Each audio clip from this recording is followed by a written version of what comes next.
កម្ពុជាសៀមមានជំហានថ្មីនៃសន្តិភាពលើព្រំដែនដោយសម្រេចដោះស្រាយចំនួននៅភូមិជោគជ័យនិងភូមិព្រៃច័ន្ទដោយតម្លាភាពនិងភាពយុត្តិធម៌ចំពោះប្រជាពលរដ្ឋដែលរស់នៅតាមតំបន់ព្រំដែនទាំងសងខាង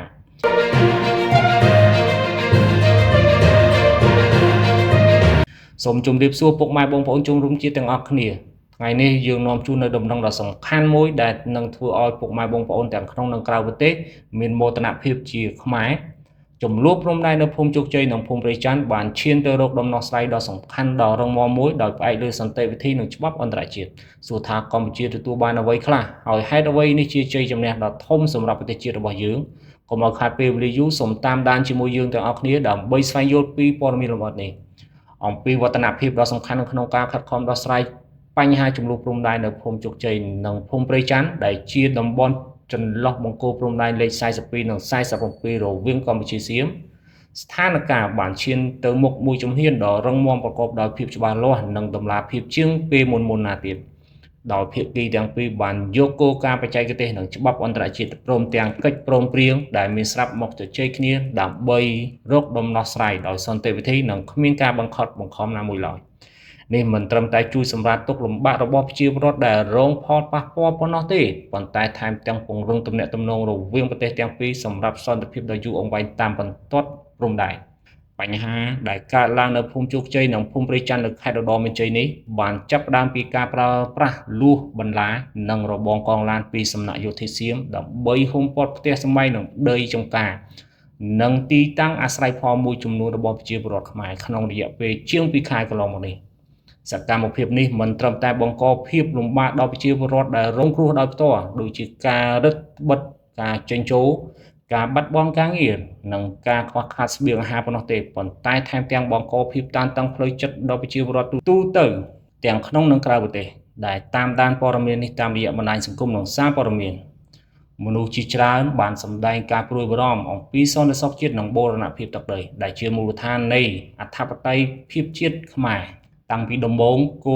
គោលដៅចម្បងរបស់រាជរដ្ឋាភិបាលកម្ពុជាគឺទប់ស្កាត់ស្ថានភាពមិនឲ្យរីករាលដាលដែលនាំឲ្យផលប៉ះពាល់ដល់ប្រជាពលរដ្ឋកាន់តែច្រើននិងកាន់តែធ្ងន់ធ្ងររាជរដ្ឋាភិបាលកម្ពុជាបានខិតខំរកគ្រប់វិធីសាស្ត្រដើម្បីដោះស្រាយបញ្ហានៅនឹងកន្លែងឲ្យបានឆាប់រហ័សដោយប្រកាន់ខ្ជាប់នៅអភិក្រមសន្តិវិធីភាពអត់ធ្មត់និងការចរចាដោយសន្តិភាពព្រោះតែការប្រើប្រាស់ហិង្សាឬវិធីសាស្ត្រដោះស្រាយដោយកម្លាំងមិនត្រឹមតែមិនអាចដោះស្រាយនៅដំណោះស្រាយដ៏យូរអង្វែងប៉ុណ្ណោះទេប៉ុន្តែថែមទាំងពង្រីកតំបន់ចំនួននិងបង្កផលប៉ះពាល់ដល់អាយុជីវិតទ្រព្យសម្បត្តិសេដ្ឋកិច្ចរបស់ប្រជាពលរដ្ឋទាំងសងខាងទៀតផងថែមទាំងធ្វើឲ្យការចរចាមានការលំបាកនិងអូសបន្លាយពេលកាន់តែយូរទៅបទពិសោធន៍ពីអតីតកាលដូចជាចំនួនព្រំដែនកន្លងមកបានបង្ហាញថាសន្តិវិធីតែមួយគត់ដែលនាំមកនូវសមិទ្ធផលនិងលទ្ធផលដ៏វិជ្ជមានល្អរាជរដ្ឋាភិបាលកម្ពុជាបានយល់ច្បាស់ពីអារម្មណ៍និងការព្រួយបារម្ភរបស់ពុកម៉ែបងប្អូនប្រជាពលរដ្ឋខ្មែររបស់យើងដោយវិធីសាស្ត្រដោះស្រាយដោយត្រជាក់និងភាពអត់ធ្មត់របស់រាជរដ្ឋាភិបាលកម្ពុជាកន្លងមកពេលខ្លះយើងមិនអាចផ្ដល់នៅលទ្ធផលភ្លាមតាមការរំពឹងទុកនោះទេខណៈដែលការចរចាខ្លះហាក់ដូចជាគ្មានវឌ្ឍនភាពច្បាស់លាស់សកម្មភាពនៅទីកន្លែងជាក់ស្ដែងកាន់តែធ្ងន់ធ្ងរដូចជាការរាវមីនការបែងចែកដីឲ្យប្រជាពលរដ្ឋសៀមឬការបំផ្លាញអគាររបស់ដែលធ្វើឲ្យប្រជាជនឬបងប្អូនពលរដ្ឋខ្មែរអស់សង្ឃឹមដោយគិតថាគ្មានដំណោះស្រាយណាមួយឡើយ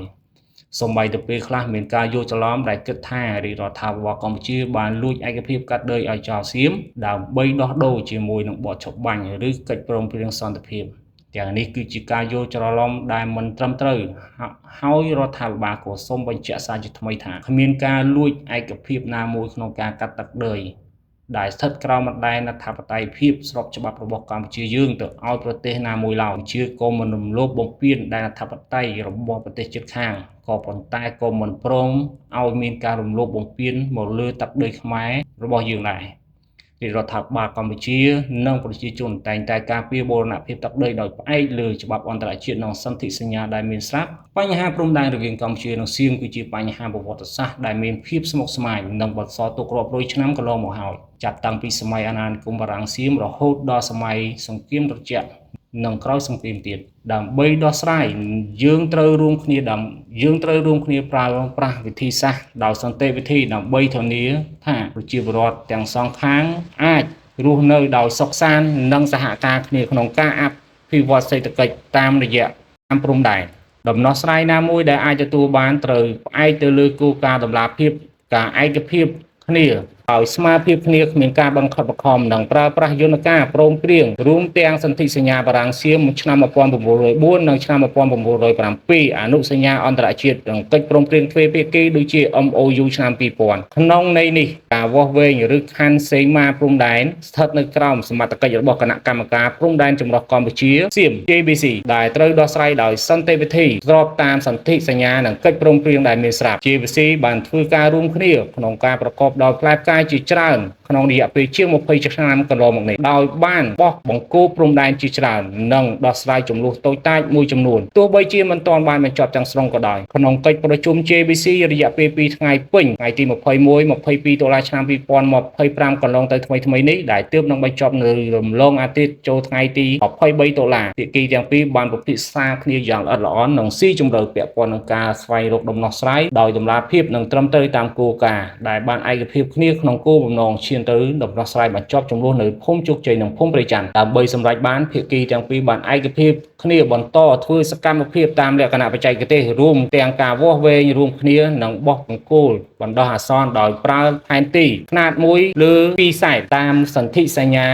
1907និងកំណត់ហេតុបោះបង្គោលរបស់គណៈកម្មការបារាំងសៀមជាមូលដ្ឋានលទ្ធផលដែលទទួលបាននឹងត្រូវទៀងទាត់ជាមួយនឹងការកាន់កាប់ជាក់ស្ដែងរបស់ប្រជាពលរដ្ឋទាំងសងខាងដើម្បីធានាយុត្តិធម៌និងការទទួលបានពីគ្រប់ភាគីមានតែវិធីសាស្ត្រនេះទេដែលនាំមកនៅដំណោះស្រាយដ៏យូរអង្វែងនិងជួយដោះស្រាយបញ្ចប់នៃចំនួនភូមិទាំងពីរនិងអនុញ្ញាតឲ្យប្រជាពលរដ្ឋត្រឡប់ទៅរស់នៅនិងធ្វើការងារជាធម្មតាឡើងវិញជៀសវាងអូសបន្លាយបញ្ហាឲ្យខ្លាយទៅជាវិបត្តិរ៉ាំរ៉ៃក្នុងនាមជាពលរដ្ឋខ្មែរម្នាក់ពិតជាមានមោទនភាពខ្លាំងចំពោះរាជរដ្ឋាភិបាលនិងប្រជាជនខ្មែរដែលបានខិតខំតស៊ូអត់ធ្មត់រហូតដល់ទទួលបានលទ្ធផលដ៏ល្អប្រសើរនេះគឺជាគំរូនៃការដោះស្រាយចំនួនដោយបញ្ញានិងសន្តិវិធីដែលនាំមកនៅសន្តិភាពនិងវិបុលភាពសម្រាប់ប្រជាជនទាំងសងខាងសូមអរគុណពុកម៉ែបងប្អូនបន្តការគ្រប់គ្រងនិងតាមដានព័ត៌មានប្រភពផ្លូវការជៀសវាងការយល់ច្រឡំនិងរួមគ្នាការពារប្រទេសជាតិរបស់យើងសូមអរគុណពុកម៉ែបងប្អូនពលរដ្ឋខ្មែរទាំងអស់ដែលបានតាមដានព័ត៌មានមួយនេះសូមបន្តគ្រប់គ្រងនិងរួមគ្នាការពារបូរណភាពទឹកដី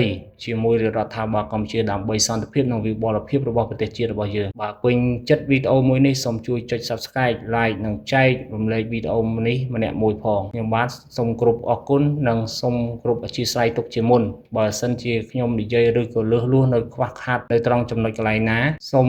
អភ័យទោសឲ្យផងសូមអរគុណពុកម៉ែបងប្អូនដែលចំណាយពេលវេលាដ៏មានតម្លៃដើម្បីស្ដាប់និងទស្សនាដល់ចប់សូមជូនពរពុកម៉ែបងប្អូនទាំងអស់គ្នាមានសុខភាពល្អនិងជោគជ័យពីខ្ញុំ RNN News